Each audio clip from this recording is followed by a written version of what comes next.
The guardian of heritage is the name of the book, जो आप देख रहे हैं। और ये सॉफ्ट लॉन्च है, प्री लॉन्च है। इसका एक्चुअल लॉन्च 14 फरवरी को होगा त्रिवेणी कला संगम में। और ये Indo Vietnam cultural exchange programme के तहत, यानी कि आप अगर इतिहास में जाएंगे तो आप देखेंगे कि भारत और वियतनाम का करीब 7th century onwards, 7th century से पहले कल्चर एक ही था। दोनों देश में काफी सिमिलरिटीज थी, दोनों देश की अपनी अपनी स्ट्रेंथ थी, जो भी सेम थे।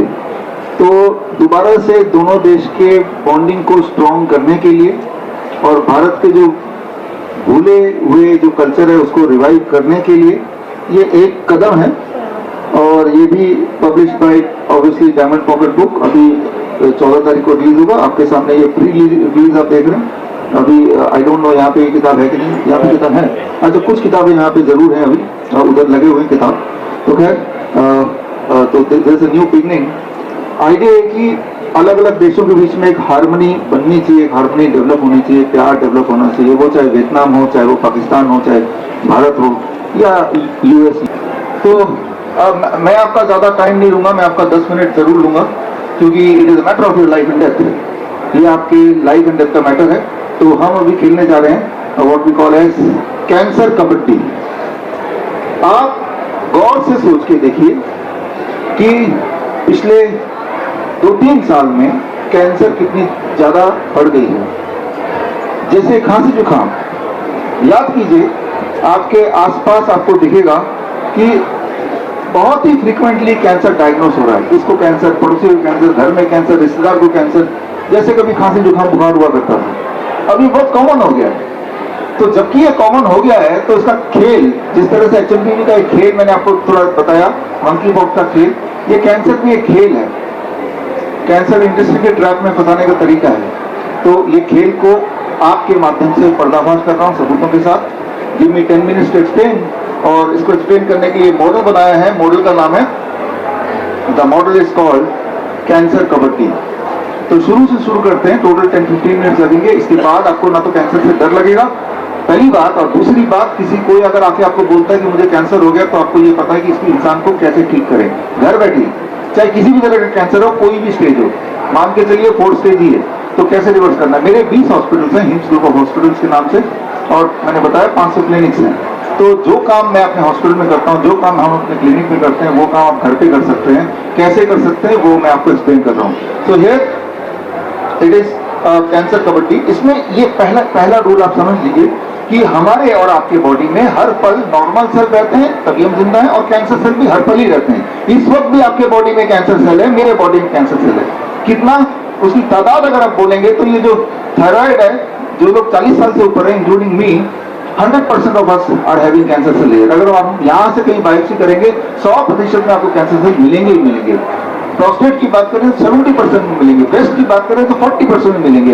यानी कि हम सबके बॉडी में कैंसर सेल हर पल होता ही है, विदाउट फेल।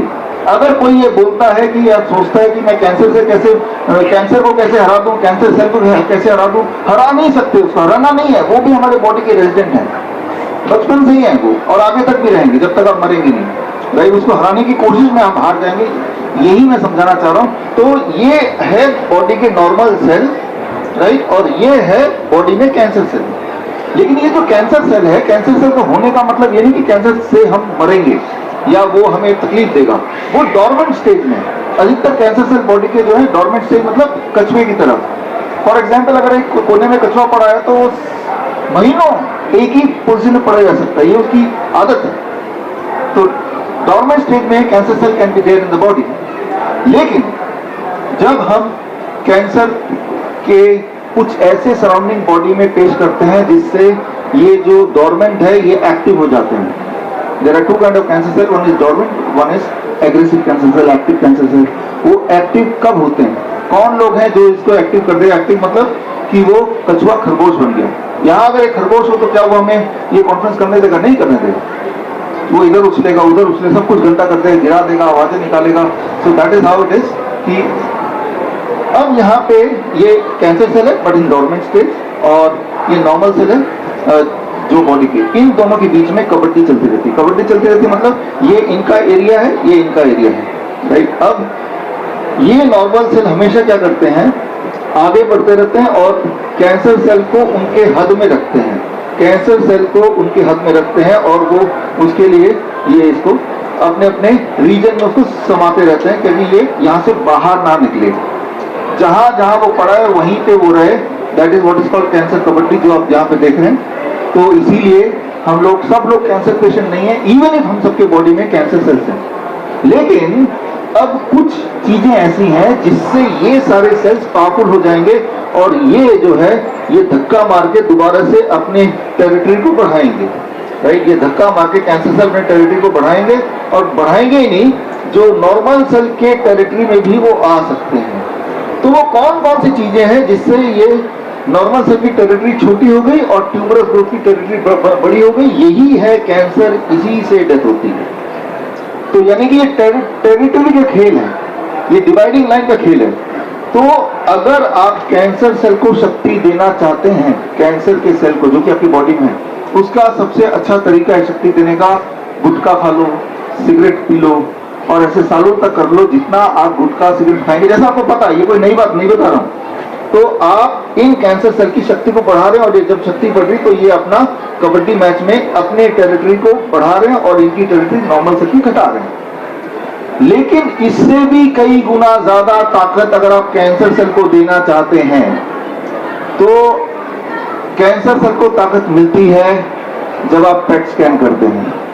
जब आप, मेरी बात अब इंपॉर्टेंट सुनना है, जब आप पेट स्कैन करते हैं तो ये पेट स्कैन के बहाने ये डोरमेंट पड़ा हुआ कैंसर सेल बड़ी शक्ति लगा के ताकतवर बन जाता है, और वो ये टेरिटरी नॉर्मल सेल के टेरिटरी में पूरी ताकत से घुस जाता है। यानी कि पेट स्कैन कोई डायग्नोस्टिक टूल नहीं है, पेट स्कैन से कैंसर होता है, ना कि कैंसर डायग्नोस होता है। Try to understand the difference, right. ठीक उसी तरह से मेमोग्राम से कैंसर डायग्नोस नहीं होता, mammogram causes cancer, biopsy causes cancer. Biopsy, mammogram में आपको एक्सप्लेन करता हूँ, हमारी एक किताब है यहीं पे, rabbit tortoise model for cancer cure. जो मैं बातें बोल रहा हूँ सबके एविडेंस यहीं पे है, राइट। आप बाद में देख सकते हैं। तो जब तो इतनी तादाद में कैंसर के पेशेंट क्यों बढ़ गए, डॉक्टर बोलेगा हमें डाउट हो रहा है कि क्या पता कैंसर हो, मेमोग्राम करा लो। हमें डाउट हो रहा है क्या पता कि कैंसर है, पेट स्कैन करा लो। हमें डाउट हो रहा है क्या पता कैंसर है, बायोप्सी करा लो। ये उनके डायलॉग है।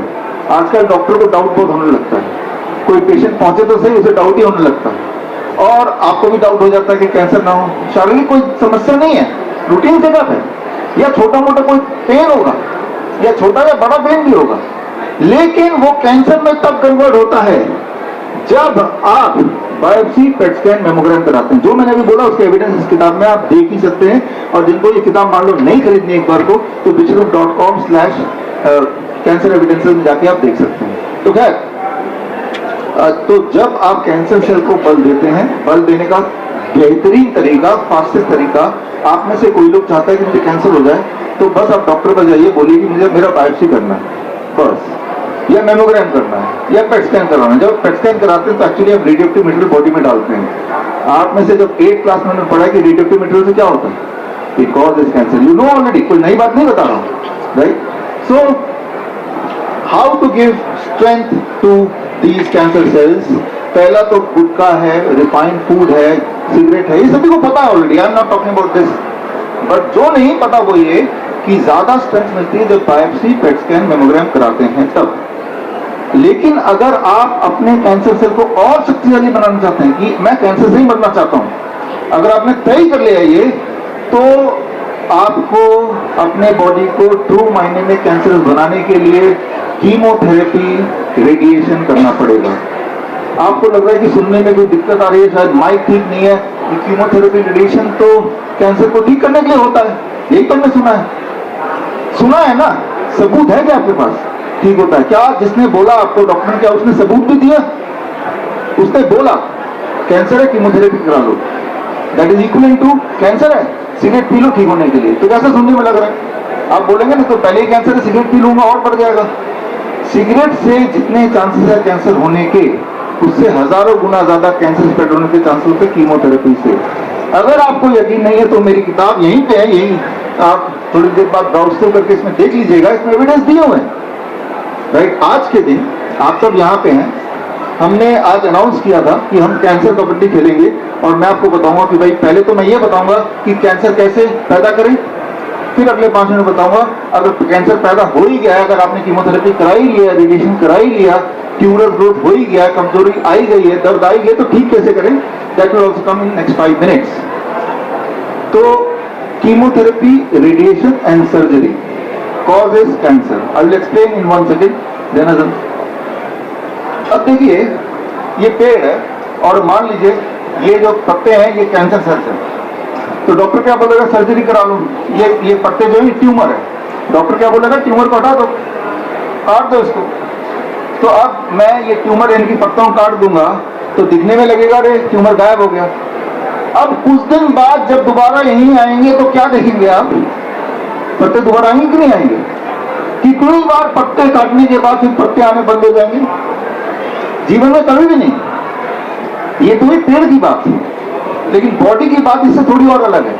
It is little far away. वो ये कि बॉडी में ट्यूमर को जब काटते हैं तो ट्यूमर में एक एंजियोजेनेटिक इफेक्ट होता है, अगली बार ट्यूमर पिछली बार से ज्यादा तेजी से आता है। जितनी बार काटेंगे अगली बार वो ज्यादा तेजी से आएगा। यानी कि जब भी आप सर्जरी कराते हैं ट्यूमर काटने के नाम पे, तो आप अपने अगले ट्यूमर की तारीख पहले ही डिसाइड कर लेते हैं। तो सर्जरी, इसी को कहते हैं कैंसर। राइट, यही कैंसर होता है जब भी आप सर्जरी करते हैं। इसके सारे एविडेंस इस किताब में है, जो किताब rabbit total model for cancer, जो सारे एविडेंसेस हैं। राइट, जो मैं बोल रहा हूं, तो मैं आज का जो ये कॉन्फ्रेंस है इसकी अनाउंसमेंट हमने पिछले कुछ दिनों से मीडिया में किया, सोशल मीडिया में किया, आप में से जो पत्रकार हैं आपके मीडिया में किया कि यहाँ पे हम कैंसर कबड्डी खेलने वाले हैं इस टॉपिक पे। तो आम जनता तो आए, कैंसर के डॉक्टर्स भी आए, क्योंकि वो जो कर रहे हैं वो पेशेंट क्रिएट कर रहे हैं, ना कि हील कर रहे हैं या क्या कर रहे हैं। तो अगर आपको कोई आपत्ति है, आप अगर काउंटर आपके पास आंसर है तो लेके आए, लेकिन वो कभी आएंगे नहीं, क्योंकि उनको पता है कि वो झूठ बोलते हैं। उनका काम है कैंसर का व्यापार को फैलाना, जो कि फैला दिया है। राइट, आपको किसी भी बात पे कोई अगर डाउट है तो इस किताब में सारे एविडेंस दिए हुए हैं। तो फिलहाल आते हैं फटाफट सॉल्यूशन पे। क्या मान लो कोई कैंसर पेशेंट है, कैसे पहचाने कि वो कैंसर पेशेंट है? तो बायोप्सी, पेट स्कैन और मैमोग्राम से तो नहीं पहचान सकते, क्योंकि वो तो आपको कैंसर बना देगा उल्टा। फिर कैसे पहचाने? हमारे हॉस्पिटल में जब कैंसर पेशेंट आते हैं, हमें कैसे पहचान होती है ट्रू कैंसर पेशेंट है, ये डॉक्टर ने लिखा तब बोल रहा है अपने आप को? तो पहचान ऐसी है, ध्यान से सुनिए। जो असली वाला कैंसर पेशेंट होगा उसमें 4 साइंस होंगे। पहला, एक्सट्रीम वीकनेस, बहुत कमजोरी, उठा ही नहीं जा रहा, that is 1। Second, extreme pain, 2। Right. Third, उसका हीमोग्लोबिन लगातार गिरेगा, 10 से 5 हो जाएगा 1 महीने में। तीसरा, राइट। और चौथा, उसकी कोई अगर वुंड है तो वो हील नहीं होगा, कोई ट्यूमरल ग्रोथ है तो वो बढ़ता ही जाएगा। तो ये 4 अगर पॉइंटर्स हैं तो आप समझ लीजिए कि बॉडी में कोई ना कोई कैंसर एक्टिविटी हो रही है। राइट। एक 5वां भी है, वेट लॉस भी होता है, उसका बड़ी तेजी से होता है, यानी कि बॉडी के अंदर जो कैंसर सेल है वो बॉडी को खा रहा है और ब्लड को भी खा रहा है, तो हीमोग्लोबिन विल बी डाउन और बॉडी का weight will be down drastically. Too much weakness, too much pain, right. तो एंड नॉन हीलिंग अल्सर, अगर ये 4-5 चीजें हैं तो ये असली वाला कैंसर पेशेंट है। डॉक्टर के बोलने से नहीं मानना, वो तो पेट स्कैन के बहाने बोलेगा। पेट स्कैन मेरा भी करेंगे तो मेरा भी 3rd स्टेज कैंसर ही बताएंगे, फॉर दैट मैटर आपका भी बताएंगे। राइट, क्योंकि वो जो पेट स्कैन कैसे काम करता है, उसके पीछे की टेक्नोलॉजी क्या है, पीछे का खेल क्या है, ये अगर आपको जानना है तो ये किताब में डिटेल में दिए होते हैं। डिटेल में मैं जाऊंगा नहीं, मैं अभी सिर्फ आपको बताऊंगा क्योर कैसे करना है। क्योर कैसे करना है जब आप सोच रहे हैं तो सिर्फ आप ये सोचिए कि जो उसकी तकलीफों से दूर कर दूंगा मैं। Don't rely on the reports. Reports can be misleading, but listen to your body. Body don't lie. जो आपके सिम्टम्स से पहचानिए और सिर्फ फोकस ये कीजिए किसी भी तरह से सिम्टम गायब हो जाए, यानी कि उसका पेन गायब हो जाए पेशेंट, उसकी कमजोरी गायब हो जाए पेशेंट की, उसका वेट बढ़ जाए, उसकी हीमोग्लोबिन बढ़ जाए। अगर ये अचीव कर लिया तो वो क्योर हो गया। इतना सिंपल डेफिनेशन रखेंगे तो मोस्टली कैंसर पेशेंट ठीक हो सकते हैं। डेफिनेशन पेशेंट को क्या बताया जाता है? बायोप्सी में आना चाहिए कि कैंसर नहीं है, पेट स्कैन में आना चाहिए। वो दिन कभी नहीं आएगा। जितनी बार वो जाएंगे उतनी बार बोल देंगे आपका तो कैंसर इधर फैल गया उधर फैल गया। ये उनका स्टैंडर्ड डायलॉग है। फॉर दैट मैटर आप भी अपना पेट स्कैन कराएंगे तो इधर फैल गया उधर फैल गया यही बोलेंगे, राइट। ये पूरा एक ताना बाना चल रहा है। तो कैसे पता चलेगा कैंसर पेशेंट ठीक हो गया? सिर्फ ऐसे पता चलेगा उसके जो सिम्टम्स मैंने बताया, अगर वो सिम्टम नहीं है तो ठीक हो गया। तो अब क्या करें कि उसकी कमजोरी चली जाए, क्या करें कि उसका पेन चला जाए, क्या करें कि उसका वेट बढ़ जाए, क्या करें कि उसका हीमोग्लोबिन बढ़ जाए? बस ये 4 ही सब चीजें। तो अब आते हैं, जब ऐसा हो जाएगा तो ये जो कैंसर कबड्डी में जो हमारे नॉर्मल सेल हार रहे थे और ये जो कैंसर की टेरिटरी बढ़ रही थी, तो ये नॉर्मल सेल ये टेरिटरी को दोबारा धक्का देंगे और ट्यूमर अपने आप, मोस्ट इंटरेस्टिंग थिंग, ट्यूमर अपने आप ही रिग्रेस होने लगेगा। जिस रास्ते ट्यूमर आया है उसी रास्ते ट्यूमर वापस जाएगा, तभी आपको healing, that is the true healing, तभी आप मानेंगे ट्रू हीलिंग है। तब दोबारा ट्यूमर नहीं आएगा। लेकिन उसको काटेंगे तो दोबारा आता रहेगा। यानी कि जिस रास्ते ये कैंसर सेल आए थे, ये नॉर्मल सेल है, उसी रास्ते इनको वापस धकेला, अपने अपने पिंजरे में इसको बंद कर दिया लिटरली, राइट। जहां इसका और यहां पे आके नॉर्मल सेल ने पहरा दे दिया। अब ये सिचुएशन कैसे क्रिएट करना है, हम अपने हिम्स ग्लोबल हॉस्पिटल में कैसे करते हैं? हमारे हॉस्पिटल में 30% 20 से 30% कैंसर पेशेंट ही होते हैं, असली वाले वो बाय माय डेफिनेशन, जिनमें वो चारों सिम्टम याद है ना, चारों सिम्टम कौन से हैं? तो हम क्या करते हैं, स्टेप बाय स्टेप। स्टेप 1, उन पेशेंट को हम देते हैं circadian DIP diet. DIP diet आपको पता ही है, नहीं पता तो आप गूगल कर लीजिए, डीआईपी डाइट, राइट। हमारी इस किताब में भी है, यहाँ मेरी लिखी हुई जितनी भी किताबें उनमें डीआईपी डाइट हर एक में दिया हुआ है। तो हम उनको सर्केडियन डीआईपी डाइट देते हैं। डीआईपी डाइट की भी 7 प्रकारों में से एक प्रकार देते हैं। सर्केडियन डॉक्टर की किताब है, उसमें भी आप देख लेंगे, नहीं तो मैं आपको समझा देता हूँ, 1 मिनट लगेगा। 12 बजे तक सिर्फ उनको फल पे रखते हैं, 3-4 तरह के फल पेट भर के खिलाते हैं, कुछ और नहीं। लंच में पहले सलाद देते हैं उसके बॉडी वेट के अनुसार। मान लो मेरा बॉडी वेट मान लो 70 kg है, इंटू 5 350 ग्राम सलाद, उसके बाद ही रोटी सब्जी चावल देते हैं। डिनर में उनको सिर्फ सलाद पे रखते हैं, cook food only 1, this we call it circadian DIP diet. Rule number 2, eat with the packet of 8 hours. 10 बजे से लेकर सुबह शाम के 6 बजे तक ही खिलाते हैं। शाम के 6 बजे के बाद 16 घंटे की फास्टिंग होती है, खाते नहीं, पानी पी सकते हैं, राइट। याद रखिए, ट्यूमर को जो फूड मिलता है, ट्यूमर को खाना मिलता है, ट्यूमर जो फीड करता है, खाता है बढ़ने के लिए, वो सूरज ढलने के बाद होता है। तो सूरज ढलने के बाद आप खाना खाइए मत। अब जब खाना नहीं खाएंगे तो एक और प्रोसेस बॉडी में शुरू होता है, दैट इज कॉल्ड ऑटोफेजी, कि बॉडी को खाना चाहिए तो जहां जहां ट्यूमर है बॉडी उस ट्यूमर को तोड़ेगी, ब्रेक करेगी और वहीं से खाने की सप्लाई, पूरे न्यूट्रिशन की सप्लाई पूरे बॉडी में करेगी, दैट इज कॉल्ड ऑटोफेजी। यानी कि जब 16 घंटे वो इंसान, वो पेशेंट नहीं खाएगा तो जहां ट्यूमरस डेवलपमेंट थी वो अपने आप रिग्रेस होगा, वो अपने आप कम होगा, राइट। तो इसमें हम डेयरी प्रोडक्ट बिल्कुल मना करते हैं, नॉन वेजिटेरियन फूड बिल्कुल मना करते हैं, पैक्ड एंड रिफाइंड फूड बिल्कुल मना करते हैं। यानी कि 10 से 12 बजे सुबह, 10 से 12 तो कुछ नहीं खाना है, सिर्फ फलाहार, लंच में सलाद प्लस कुक फूड, डिनर में सिर्फ सलाद, पेट भर के, राइट। जब पेशेंट ऐसा करते हैं, हमने देखा उनका हीमोग्लोबिन बढ़ने लगता है, उनका वेट बढ़ने लगता है। लेकिन अभी 2 प्रॉब्लम और भी है, उनका पेन कम करना, उनका कमजोरी को कम करना है। जब पेन होगा, कमजोरी होगी, आपकी नींद भी नहीं आएगी। तो इसके लिए हम अगला रूल लगाते हैं, ये बहुत ही इंपॉर्टेंट है। जब भी कभी कोई बोले कि मुझे दर्द हो रहा है या मुझे बुखार हो रहा है, राइट, या मुझे पेन हो रहा है, तो या वीकनेस आ रही है, तो जो मैं अभी बताने जा रहा हूँ ये आपको करना है। तो अभी एक चेयर चेक दिखाने के लिए ये मत उठाओ, छो भी मत, वापिस कर दूंगा 5 मिनट में। यहां से प्लीज बी केयरफुल, बिल्कुल केयरफुल है। ओके, तो एक बात याद रखिए, ये सबसे महत्वपूर्ण बात बोलने जा रहा हूं अगले 1 मिनट में, और अगले 2 मिनट में जो मैं दिखाने जा रहा हूं वो सबसे इंपॉर्टेंट है। अगर कैंसर पेशेंट को बाई चांस फीवर हो जाता है तो उसका कैंसर ठीक हो जाता है। इसीलिए 1950 से पहले कैंसर पेशेंट को उठा के मलेरिया के पेशेंट का रख देते थे। इस उम्मीद से कि इसको मलेरिया हो जाएगा, इसको फीवर हो जाएगा, तो इसका कैंसर तो ठीक होगा, मलेरिया से तो ठीक हो ही जाएगा बाद में, लेकिन पहले कैंसर ठीक करना है। तो ये जो साइंस है, it is very important science. अगर कैंसर पेशेंट को फीवर हो जाता है तो उसका कैंसर, उसका ट्यूमर कम होने लगता है, ये बात याद रखिए। लेकिन हम उसे फीवर कैसे दिलाएं? अगर कैंसर पेशेंट को फीवर हो जाता है और वो कैंसर पेशेंट पैरासीटामोल लेके फीवर को घटाएगा तो कैंसर फैल जाएगा, यानी कि फीवर को काम करने नहीं दिया उसने। तो जब फीवर हो जाए तो फीवर को घटाना नहीं है, बल्कि बॉडी को सपोर्ट करना है कि बॉडी में फीवर रहे। हम अपने कैंसर पेशेंट को रोज दिन में 2 बार फीवर दिलाते हैं। फीवर जब दिलाते हैं तो उनकी वीकनेस कम होने लगती है, पेन कम होने लगता है, नींद आने लगती है अच्छी। जब वीकनेस चली जाएगी, पेन चला जाएगा, नींद आने लगेगा, हीमोग्लोबिन बढ़ जाएगा, और अगर उनका वेट बढ़ जाए तो वो ठीक होगा।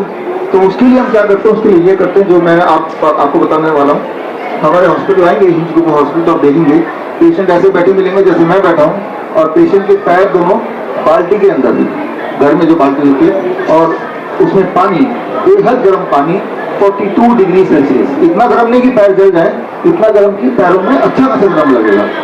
42 डिग्री सेल्सियस पानी में आधे घंटे अगर दोनों पैर डूबे रहे तो इसे कहते हैं lower leg hot water immersion. आपकी बॉडी का टेम्परेचर आधा डिग्री बढ़ जाता है, बाई हाफ डिग्री।